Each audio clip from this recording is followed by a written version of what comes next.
I'm standing on the shoulders of giants. Making pancakes. I can make pancakes. All it takes is be professional, treat people fairly, give value. It actually makes life more fun. In an old pawn shop, up on the shelf, there was an old microphone. He tried it out for himself. His name is Russ. He bought that mic, and now he's got a podcast show. Jim Duffy is with us today, and Jim and I have conversations from time to time, and it's always very beneficial. So I wanted to share that with you. So let's have a conversation. Thanks, Russ. Really good to be with you. Yeah, we have conversations and every so often a cigar as well. Occasionally a cigar too. So this is the Blue Cup podcast, and we're live. So let's go. So Jim, yeah, so I'd like to get to know you a little better. We talk on the phone all the time. We've enjoyed a cigar together at the club. What's a moment in your life that completely changed your perspective? Completely changed my perspective. Boy, that's a tough one off the top of my head, but I do like that question a lot. There's probably at least two that have completely changed my perspective. One is when I was younger, I just completely shifted gears and went to Europe and lived in Europe for 7 years. And oh, wow. What changed my perspective there, I was in Ireland for a year, then Spain for a year, then Italy for 5, and, traveled around and all that. And what changed my perspective was getting to know, not just visiting those countries, but being immersed in the culture and the language, right? You pick up the language. Well, I don't speak Gaelic, but Spanish and Italian, yes. And just being immersed in that culture really did two things. It made me really appreciate the different cultures, and it made me really appreciate the U.S. When I got back, I remember I landed at Reagan International Airport, and I was walking down and looked out the window, and I saw these big SUVs and big parking spaces and large roads, and I said, oh, I'm back. That feels good. So when was that? What years? That was I came back to the States in the middle there for a little bit, but it States and Canada, and I was working here. But that was 1990 through 99, basically. Okay. Again, with a little bit of stint back here. Wow. Okay. So through the 90s.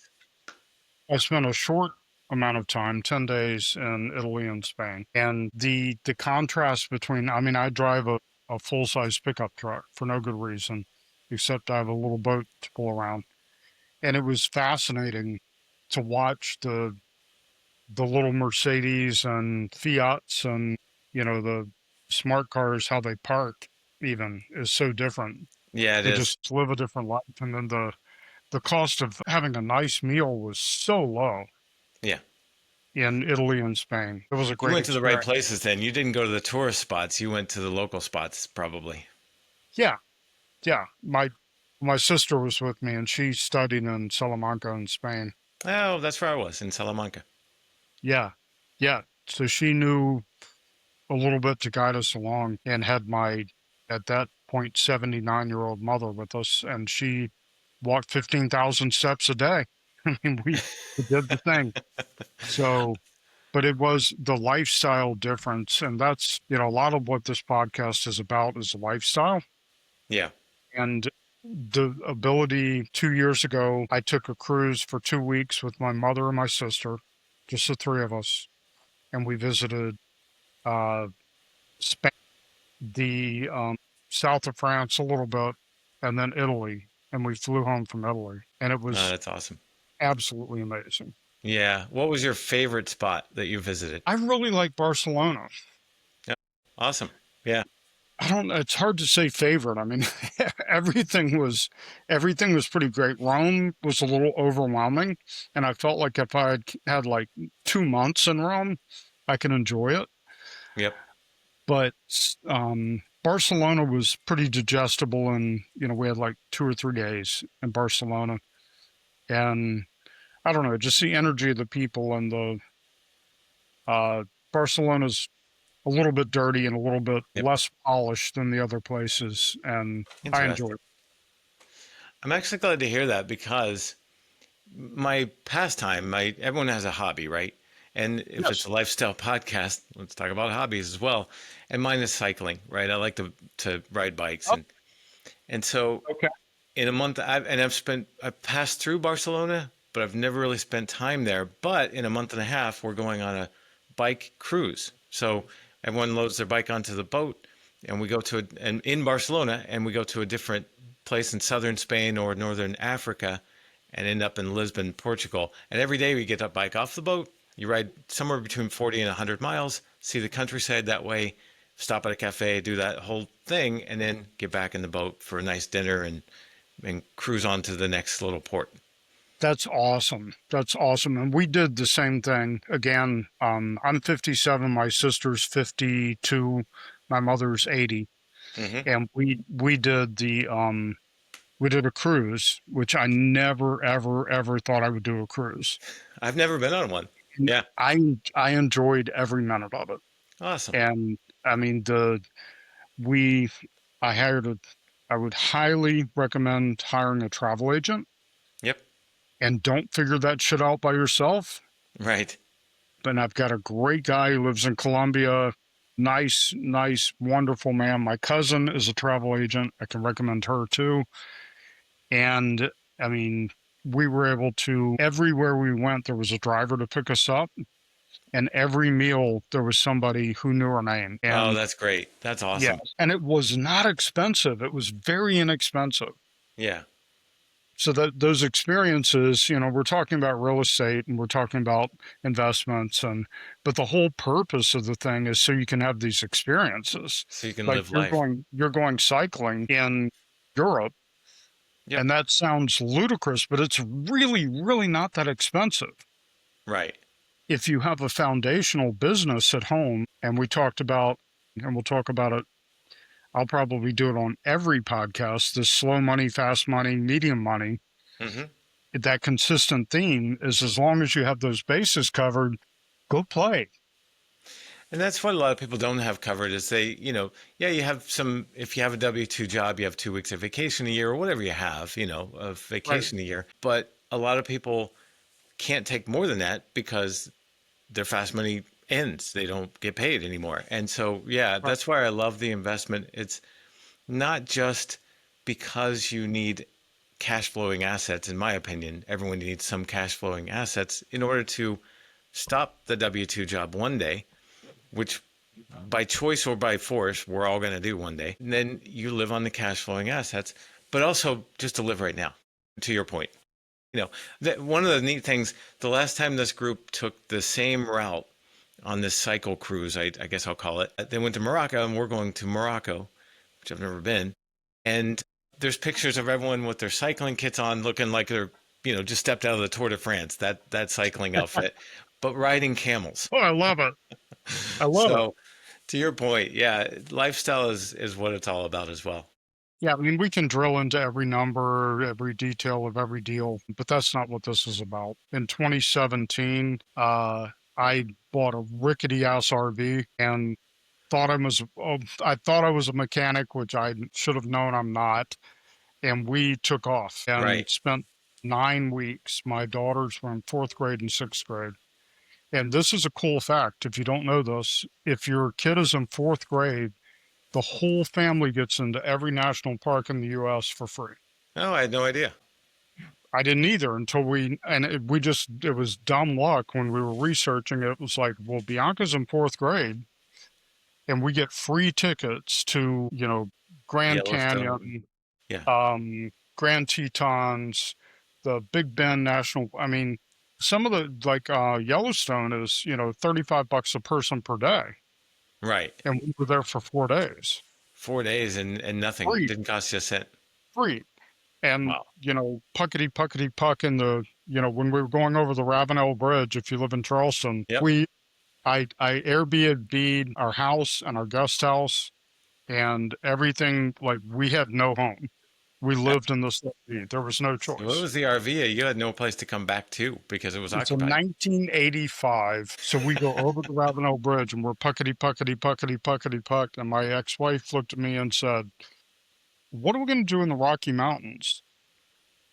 So we're Yeah, going to do it. good We're point. going to go puckety puckety puck over the Rocky Mountains, and we did. And We're gonna get we on have the push if we have to. yeah. So So, I love did you yeah. have visions of cousin Eddie in the morning? I love a bathrobe too. I definitely rock a bathrobe. So yeah, definitely cousin Eddie. Definitely. Oh my God, That's awesome. this I woman's mean, your daughter probably gonna that's probably one of murder the best me. memories your daughter has, I would imagine. Yeah, so the second night on the road, we pulled into the campground, and I had bought a little TV at Walmart and wired it up and had a hotspot so they could watch TV. It rained that night, and I was not smart and didn't check the antenna. Water ran down the antenna line into the TV, and the TV went poof. Okay. No more First TV. night. Oh, second night. Second night. Second night. First real night. Yeah. So I threw the TV in the dumpster, and we went to the library and got them a bunch of books. It's like, you're Probably the going to read. best thing that could have happened on that trip. Well, yeah. And they were, I mean, because the TV reception sucked anyway. So Yeah. why not read books? So yeah, I love integrating the idea of if we understand our fast money, medium money, and slow money, Hmm. and we take a trip like I can't wait to see photos. Yeah, it's gonna be great. Sorry. Yeah, I want to see you on a camel in your bike kit. That's what I'm looking for. Hopefully it doesn't buck me off or anything. We'll see.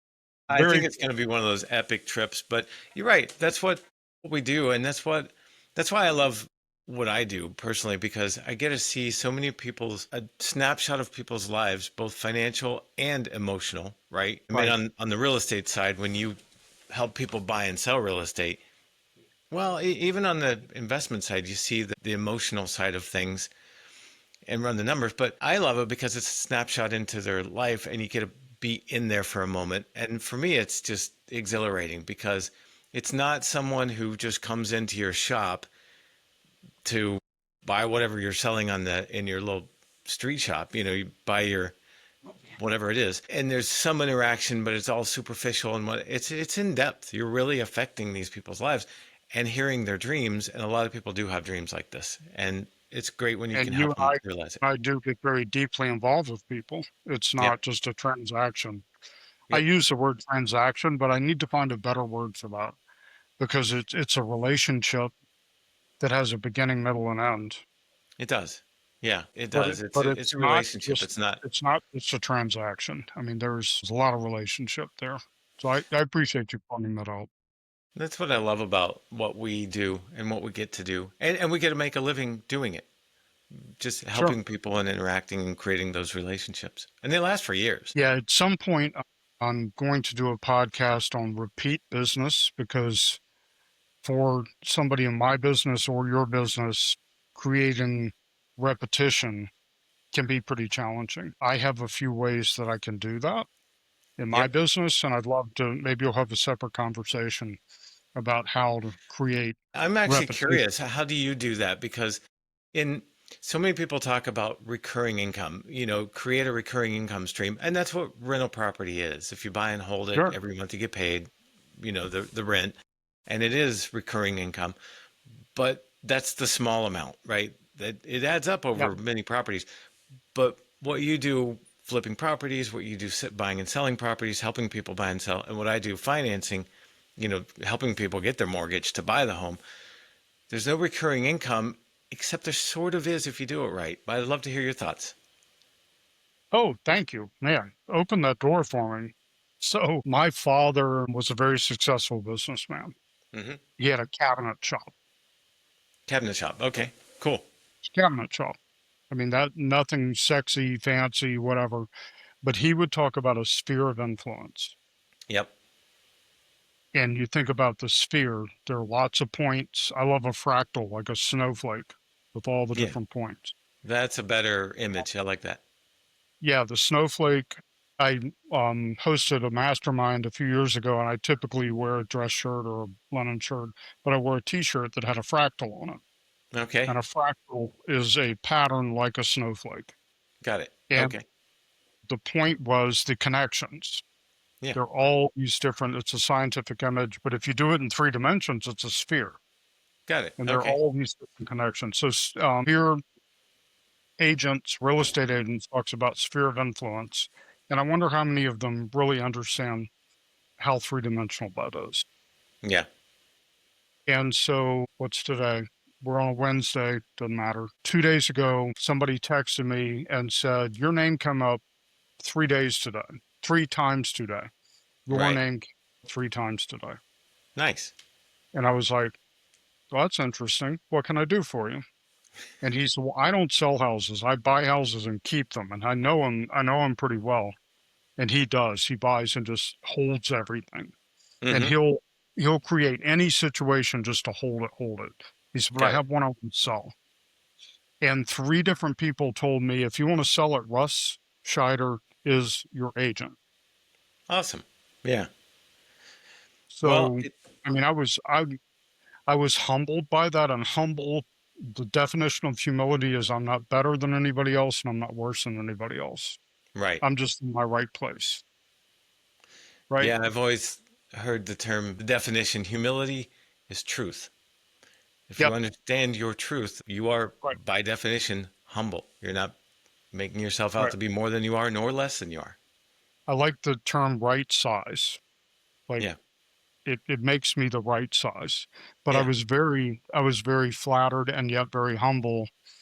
And, met with them and went through the whole thing and we're working out a listing agreement for that. But that to answer your question about repeat business is Yeah.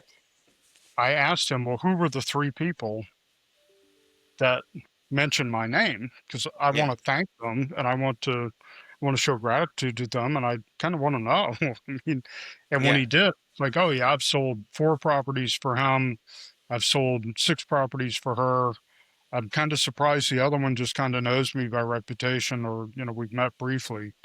Yep. But the point is that that repetition is all in building the sphere of influence and doing the right thing. And I know you do. And I appreciate you, Jim. I know you do. So we It's just do so the much right thing. nicer when people mention your name, 3 people mention your name to the same guy, and you weren't at a Coldplay concert. I mean, I love it. no, I I'm totally agree with you. so glad. I'm so glad it was yeah, Russ came up you see what Russ did? Ducking away. Yeah. That's awesome. I love it. Perfect. Russ is, no, Yeah. not me. So No, I totally agree. It's the very first loan I ever closed was for a friend of mine. I remember, and I was, brand new to the industry. This is 2001, is how far yeah. back I go. And I met him at a cafe and I took out my folder. I had the application on it and I, by hand, just filled it out and asked him questions and filled part of it out wrong. He said, I said, what's your income? He said, well, I mean, do you want gross or net, before tax or after tax? And I said, well, all you have left is after tax. Let's go with that, which obviously is dead wrong. I didn't even know anything, but Right.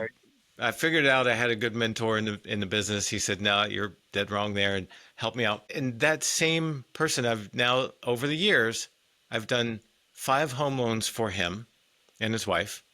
And I've helped his kids, who were just little at the time, buy their first home. I've helped them refinance when rates fell to 3%. And that's just one person. That's my very first loan. And it was on, I remember the closing was on Halloween Day of 2001. So in October, end of October 2001. And all these years later, it's amounted just from he and his family to 8 or 9 loans over the years. Yeah. Yeah. I mean, you treat people correctly. I know you, Jim. I mean, I know you do. And that's all it takes is be professional, treat people fairly, give value. Napoleon Hill, everybody knows Think and Grow Rich. It's a Mm-hmm. book, right? Yep. There's another book he wrote called The 22 Laws of Success, 22 which Laws of is, Success. I have not read that. it's a much bigger, thicker book. I'll share it on a podcast because it's amazing. But one of his principles is always give more service than people expect. I love that. Yeah. And I do my best to do that. I fall short sometimes, but I spank myself when I do, you know, Yeah. because I should be giving more service than people expect, not the same or less. And I know you do that as well. I try, and that's the whole goal. Yeah, I'm amazed that you do that. I'm not surprised that you do that. I'm just amazed that you do that because you and I both know a whole bunch of realtors in town, and I'll tell you, the majority don't. They don't even think that way. And I love it. There's a book, I can't remember the name, I won't mention it, but about the Mr. Smooze. I don't know if you've ever heard that. It's not Napoleon Hill in depth, but it's a real short little book, and it's just a guy who goes through very successful in life, but he goes through and always gives a little bit extra. To your point, Yeah. and it pays dividends. It's first of all, it's a great way to live your life, I find. Right? Correct. If you're always thinking, how do I give more? How do I enrich this person's life more in Right. the time that we're together? It actually makes life more fun and what we do for a living more fun. Well, and I'll flip it real quick and say if somebody gets angry with me, I say, I know I gave you more than I had to. Or I'll look at myself and say, you know what? You're right to be angry with me, and I'm going to make it right. Yeah. You know, it squares that box. Like if somebody's like, I'm angry with you because of da da da da da da, like Yep. you're ridiculous and I gave you more than I could have, or like, oh God, I'm not happy with myself Yeah. because I did not give you the service that you deserve plus some, which is what I'm And the way looking for. that sometimes I would imagine you do give the service, but not the way they want to. You know, the what's that book, the five love languages? Yeah, yeah, yeah. Yeah. You know, you're giving, but you're not We're not going to spending. go there. We're not going to get into that. Well, it applies to business as well, right? Right. No, I agree. I Yeah. understand. Except for the physical part, the physical touch language, can't really apply that to business. Maybe a little bit. Maybe a little. I mean, so many people appreciate just a pat on the shoulder, Yeah. and I mean, others don't. But I so would many give you a people hug. just appreciate it. Yeah. Yeah. It's developing repeat business in your mortgage business or my real estate business, I think is a matter of engaging with the right people in the right way. And How do you follow up with people to make sure that they remember you? Frankly, I'm just being honest. How do you make sure that 5 years later, and now they're looking to sell this property, or now they want to buy an investment property, that they remember your name? Because most people, their studies show, and I don't remember the exact numbers, but studies show that most people say, "Yeah, I was really happy with my realtor," and then they say, "Well, what was your realtor's name?" And they're like, "It's not coming to me." well, I'm going to give you a trophy for this first because you call me all the time out of the blue.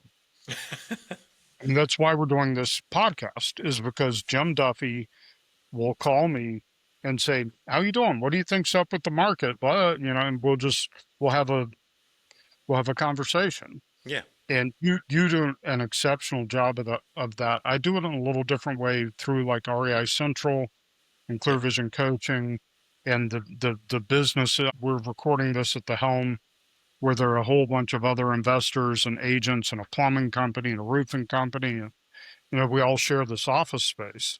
Yep. So I just make sure that I'm seen, and anybody who sees me knows they can approach me and ask me a question, and I will be honest and say I have no idea. But if you call this person, So that you're a person's connector. gonna.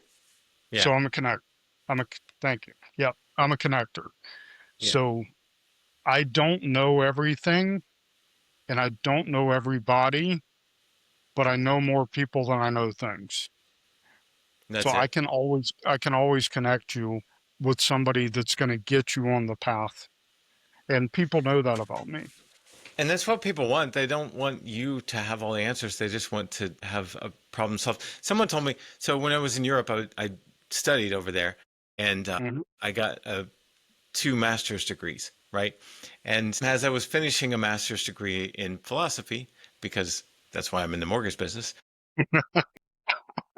one of the professors said, you don't have to remember all this stuff, but you have to figure out how to get the answer very, very quickly. And Right. it's always stuck with me is we don't have to know everything. We just have to know how to get the answer quick. So that's hilarious because Troy Gandy is my broker at Maven Realty, and he Yep. has a college degree in philosophy. Oh, does he? The two I mean, of us in Charleston. I think Right. it's a valuable school and valuable skill in dealing with humans Yep. to have some understanding of philosophy. So a lot. I don't regret it at all. Everyone makes fun of it like, oh, that's not totally unemployable. Of course you're in the mortgage business now, but So it gives a obviously you're going to end up foundation in the to, mortgage business, right? right. Now, philosophy gives a foundation of how to think through to get to the Right, nucleus of a problem. And I like that. right, right. Yeah, you're very good at that, and that's why I love talking to you is because I can say, well, why, and Yeah. you're not hurt by why. And there are a lot of No, people who are like, well, don't question, right? And you and I have that in common that you can ask me why, and I'll dig down and say, well, I think this is why. And you'll do the same thing, which is powerful. And there are a lot of people who are like, well, don't ask me why. Just do what I say. That's not there's so going to many happen. people in my business who hate dealing with engineers. They're like, oh, an engineer comes and they, they're going to nitpick every number, every paper, and I actually love it because engineers they just think that way. Why? Why this? Why that? What's this Yeah. mean? What? And I Yeah. like it. I enjoy that. Yeah. So my father's an engineer. I was Okay, raised there you by an go. engineer. I am the least mechanical person ever. My wife should have been an engineer. When the boat motor breaks, I put her under the hood. It's like there are just certain people who are really, really good at that. Yeah. And I had a job in St. Louis for a while where there was a GE light bulb plant. I'm not making it up. They made light bulbs for GE at the plant right down the road. And we Okay. did renovations for people. So big majority, and there was Boeing, Monsanto, and GE. Hmm. So like, 3 out of 5 of my clients had some sort of engineering background. And Okay. so what I learned to do is say, I'm very, very good at this one thing, Yeah. but I'm not as smart as you are. And I said, don't expect me to be as smart as you are. You're going to ask me questions I can't answer, but if you'll be patient with me, I'll find the answer, or I'll find somebody who has the answer. That's it. Yeah. And learning to do that at a really young age because of my dad, he would ask questions like, I don't know. I mean, I don't know. Because he will tell you he's probably the smartest person you've ever met. And he Right. will tell you that. And And he's you're not going to wrong. remember it. Yeah. That's So awesome. at that point, I'm like, okay, I'm not going to be as smart as you, but I can provide the service of like a DSCR loan. I'm Yeah. going to bring that around, to what we do. Yeah. Then you can break down and explain a DSCR loan to me in a better way than I understand it, even though I've executed a few for my own, but it's not my career. It's not what I do. Yeah, It's what, no, exactly. And you don't pretend. It's like I always, whenever I work together with a realtor partner like yourself, I always say, look, I'm going to respect your lane because you're the expert. You respect my lane, and then together we can better serve. And the attorney's the same way, right? When they ask a right. legal question, I'm like, I think I know this, but let me get you the real answer and get the attorney to give you a call and answer that question for you. Because I feel like it's a better service to the end client, the buyer or the seller. If the whole team is working together, everyone knows their expertise, but no one's overstepping or stepping on each other and pretending, it's just serving better. Yeah.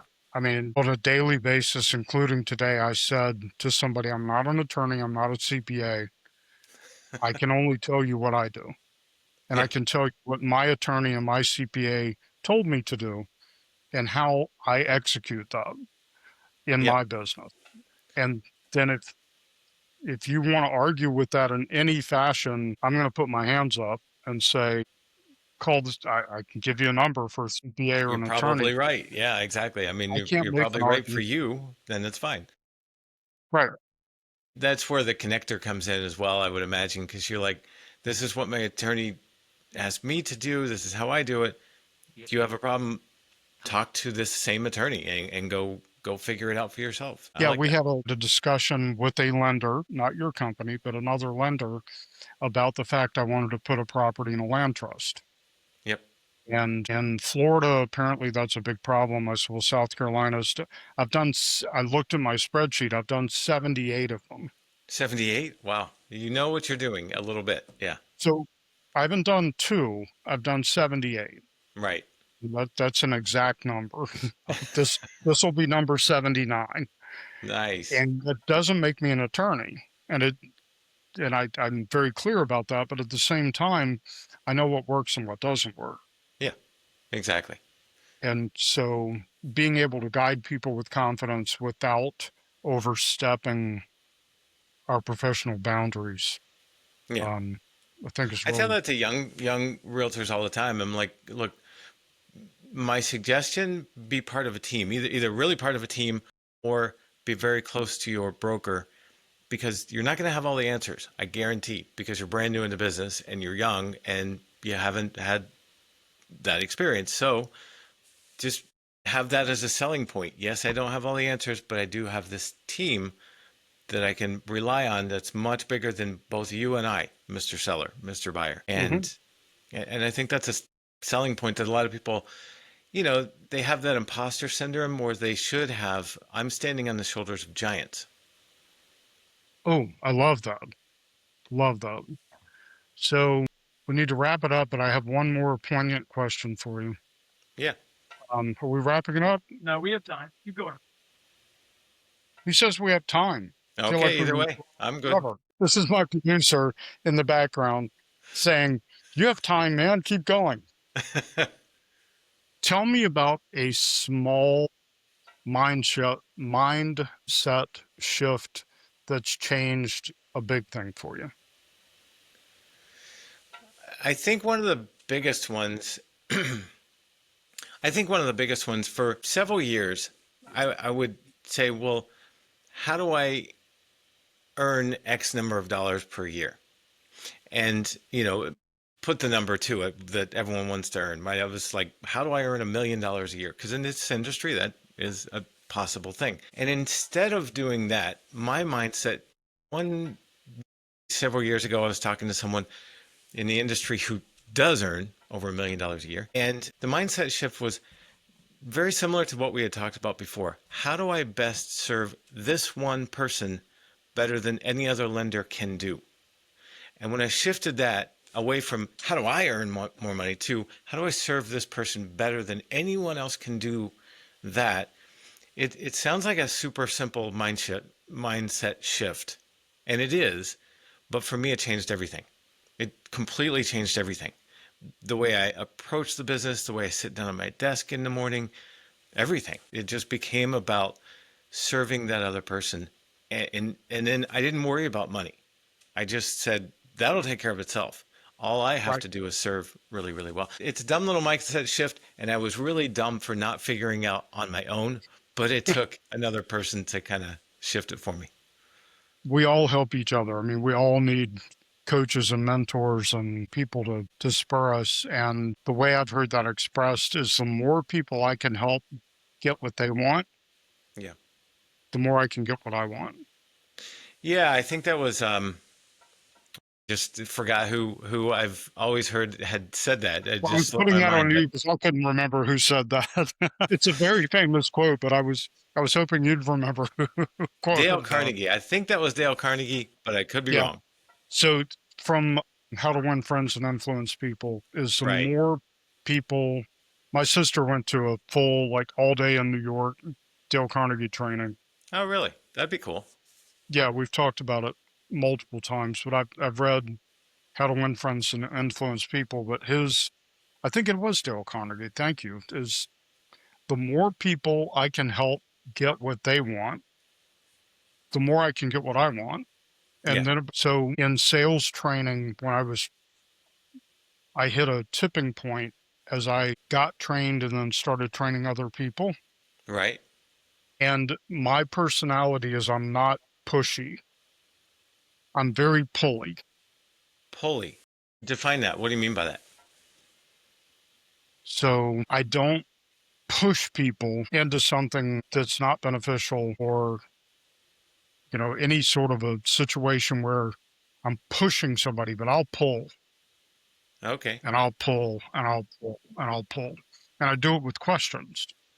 Uh, Instead of got it. making statements like, well, you need to do this, I'm saying, well, what would happen if you did that?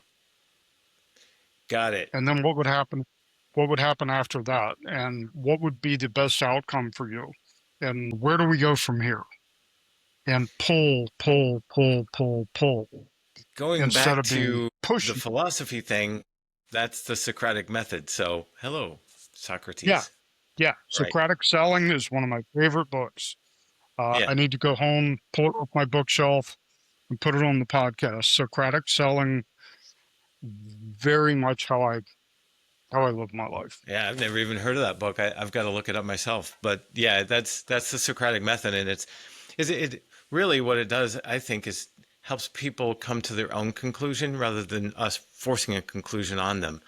And that's how we internalize things. I mean, everyone's had things forced on them, and you have, I have, and it's always like, oh, I don't want to do this, But when it's internalized and it's our own conviction, we're never letting go of that. Right. Yep. No, that's right. That's Chris Voss. I know you love Chris Voss like I do. Yep. It's Never the split the power of difference. questions, the power of self-examination, the Socratic method. It's been around for, what is that, 3,000 years, 4,000 years? Yep. I mean, he's not wrong. Right. He's not wrong. Humans are the same as we were back then. Yeah. Once we have, and you're also teaching it in a really good way. I always feel like I don't, I have not mastered a topic or a subject until I can teach it in a very simple manner to someone who doesn't know it. It's my favorite thing about coaching, and I speak that at every mastermind. I said my favorite thing about this is I have the opportunity to learn as I'm teaching. Yeah. And as you just said it, I interrupted you. I'm sorry, but if I can't explain it to you in detail with complete confidence, I don't understand it. That's it. And having That's a my coach conviction. challenge and say, well, Russ, that doesn't make any sense. I go, fuck, that doesn't make any sense. So I Let me haven't think taught about it well enough. I don't know it well enough to teach it it. well Right. enough. Therefore, I don't know it yet. Right. All right. Give me a minute, or, a week or an hour, and yeah, maybe I need to ask somebody, but that openness to be able to learn by teaching, So let me I ask you love this: that. you're teaching now real estate investing. But my conviction is, I'm turning the tables a little bit. But my conviction has always been, if we're not growing, we're dying. So I always want to be learning something new. So what is something new that you're learning, picking up? You don't feel wobbly, because so many people, as they get into real estate investing, they're like, I don't even know what I don't know yet, and it's scary as hell. Right. What's something new that you're learning and you're feeling a little like, I don't know, I don't have my equilibrium, my feet aren't under me yet? I love you so much. Thank you for that question. It's a challenging question for me. So Ryan, who's looking at me, and I are digging deep into commercial real estate. Commercial. I have done some commercial real estate, but I'm not comfortable there Got yet. it. I'm getting my feet under me. Ryan's challenging me daily.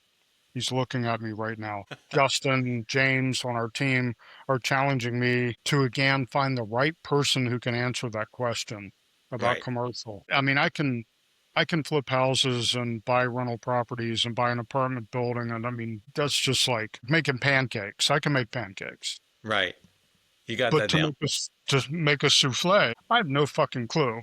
Right. And to me, the commercial world, I'm learning as we dig deeper and deeper into flex space and warehouses and Yep. the restaurant businesses and vacant parking lots and all these things. I've got a lot to learn. Yeah. And it's exciting because I know people who can help me, That's it. but when Yeah. I wake up at 5 a.m. and, cold sweat, it's thinking, how am I going to execute this deal that I've never done this type of deal before? Right. Right. it's different from what I've done in the past, but it's not different enough that I refuse to do it. Yep. But I also don't have confidence that I'm like, I got this. I'm I making got pancakes. this. Right. I'm Exactly. not But making you know who to pancakes. turn to. And that's the key, is knowing who to Yeah. turn, and not being too proud to actually turn to those people and actually do it. That's where I love Oh, coaching. yeah. I've had a coach in different areas for, well, a couple years ago I was completely out of shape, still kind of in, but I decided to go to the gym and ride a bike, go to the gym, just get back in shape. It's time.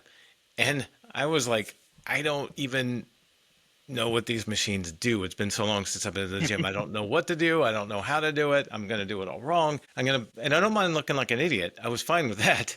It's just, I literally, so I hired a personal trainer. Right. Well, I went to the gym that had a personal trainer. That gym kind of closed down. So now I have a personal trainer, and they just tell me what to do. I don't even have to think about it. But it's a game changer. And for me, what it really did was shorten the learning curve, so I could Hmm. just get in and execute instead of trying to wander around and figure it out for, a couple of years. And it sounds like that's what you're doing in commercial real estate, and that's why I love what you do in coaching people on flipping and buying and holding the single family stuff. A coach just Yeah. shortens And the learning curve. right. And I really appreciate that question. I'm going to add that to my list of questions because I love it. Yeah, Um, but I joined the Helm. If you're local to Charleston, yeah, it's an office space. We're recording in the space now, and there are people in here who, as I said, run a roofing company, a plumbing company. There's a residential builder. There's a commercial developer. yep, There, all these people, and Ryan and I walked out of the podcast room yesterday, and one of the guys collared me and gave me a lead on 2 development lots. yeah, So just being in the right room with the right people is so critical. And for people watching the podcast, I'm going to break the fourth wall and talk to the people watching, yeah, is get in the room. yeah, Get with get with whatever you want to do. If you want to be a professional surfer, go yeah, fuck up go fuck up some waves until a surfer's like, dude, come here, let me teach you. If you yep, want to do real estate, get in the rooms with the yeah, real estate people and say, I don't know what I'm doing. I said, well, 15 years ago, I didn't know what I was scared to death, we all start that right? way. We start that way. And Look, and we didn't know how to. I'm a little I'm a little bit afraid right now for some of the deals that we're tackling. Right. It's like, if you're not growing, you're dying. But any success that I have had is because of the people around me and Yeah. not me. I have to do my part and I have to buck up, you know, and play my role, but I'm not that smart. Yeah. Let's get some people, get in the right room, get with the right people, and I think you just hit the nail on the head. I changes. was so I have a coach I've always had a coach for something all the way through because it shortens the curve. But you just hit the Sure. nail on the head. I was at a conference once in Vegas a few years back, and sitting around the table, and there were these two young ladies there and we were just chatting. It was an industry conference. And we were just chatting, and they were like, yeah, I said, what are you going to implement of all the speakers that you've heard so far? Are you going to implement one thing? What is it going to be? And they're like, no, we don't. I mean, they were honest. No, we just like going to conferences. I don't know. We learn a lot, but we don't really change anything. I was like, well, that's brutally honest, but so many people are like that. So yeah, to your point, the other thing you have to do is, if you have a coach or you're in the right room or you're learning from the right people, you have to go do it yourself and actually implement. And that's what I think so many people don't. They just learn and learn and learn and learn, but they don't implement. And so they really haven't learned anything. Yeah, and I'll share 2 episodes for that. So I want to say 8 years ago, when wholesale real estate was a big deal in South Carolina, and now Yeah. they've really slammed the door on that. So wholesaling single family residences is not a big deal. We can still wholesale lots, land, Hmm. and we can still wholesale commercial, Right. meaning sign a contract, but we Yep. can't market a single family residence we don't own. But at the time, Wholesaling Inc., Tom Kroll is one of the gurus for that. and they had an event at the Grove Park Inn, and he walked out on the stage, and the first thing he said is, "I want you to take your notebook, and I want you to draw a line down the middle and make a T-chart." And he Yep. said, "I want you to write all the cool things that you learn in the left column. And then I Right. want you to write 2 things that you're going to implement." He said, "Because we have 3 days of speakers, we have 4 speakers a day. It's going to be this barrage of really cool information. I want Yep. you to write down 2 things that you're going to go home, either implement here in the hotel Right. or as soon as you get back to your office on Monday." I And love that. now I do that with all of our masterminds. It's like you're going to get the fire hose Yeah. of information, but I want you to pick 1, 2, never more than 3 things that you're going to implement Yeah. today, I almost feel like or 3 things Monday. is too many. Yeah. I think I always come away with one. And I love the way you do that because you have, yeah, we all have ideas. We have tons of, we have Sure. shiny object syndrome, especially in the age of social media, has grown, not shrunk. You know, I could do this, I Yeah. could do that, I could start a business here, I could invest in this, I could do Bitcoin, I could do whatever it is. You can name 800 different things. And my thing is just do. Someone told me this once, and very similar to what you were just saying, said, if you're implementing something new, implement it all the way. Imagine you're building a bridge across a river and there's a bag of money on that side of the river, but you can't bring it back to your side until the bridge is complete. So I go love it. complete the bridge, bring that bag of money back over, and then start building another bridge. Don't start 5 bridges because you haven't finished any of them. Half a bridge is worth nothing. Right. Yeah. Oh, I love that. Yeah. Well, very cool. I got to get back to work, and I'm sure you do too. So, Yes. any closing remarks? How can we get in touch with you? I mean, tell us So, how to yeah, contact thanks you. for asking that. I would love people to. I have a newsletter that's geared toward, it's called Asset Accelerator, assetaccelerator.com. I'd love for people to subscribe if they're interested. The target is 45 to 65-year-olds who have a high income, 150 to 300,000 a year, but not enough to retire. And so how do you fix that situation? How do we create cash flow to be able to someday retire? And I know you call it fast money, mid money, long-term money, but for me, it's just Asset Accelerator. Jim, it's been a pleasure and super, super valuable. I learned a lot today. Thank you. Same, Russ. I really enjoyed it. Thanks for having me on. Yeah. So, Blue Cup podcast, we're checking out for today, but we'll be back. All right. Thanks. Appreciate it. Thanks for your time. Thank you, Jim. He went to a bar, refused to shine, didn't buy no beer, and said, "I'll tell you what, my name is Russ, I'm on the mic, so listen to my podcast show." Russ might say